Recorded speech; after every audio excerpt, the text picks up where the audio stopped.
Good morning. Good morning, Jamie. Here's my very excited Snickers. She has not ever loved being tied either.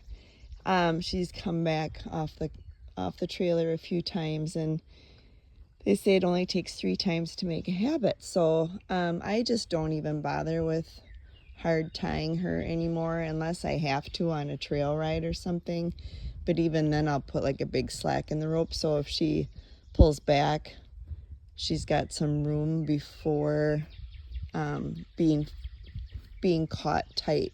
So this tie ring, if I just leave her like this, if I'm going to be around in the area, because if she would spook, it's got some drag, but it's going to pull.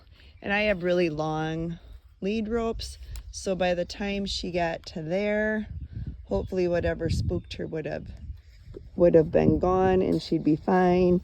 And then you just come back up and shorten it again. So if you're working with your horse and getting him used to tying, you can bring him up here. Come up here.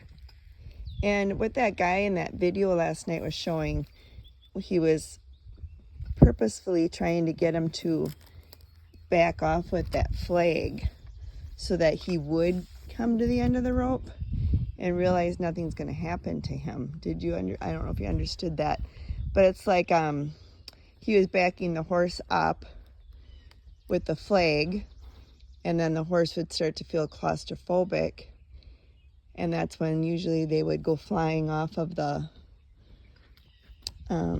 tie, because they're panicked. But his whole philosophy there was teaching them that when they panic, instead of breaking free from the lead rope, listen to your halter and actually relax. So, I mean, it's genius because you're teaching your horse, when you feel that panic, just come step forward and give yourself a release. Don't feel like you have to panic and run away when you're tied. So my tie rings have been up here for decades. You can see that they're like right in the tree.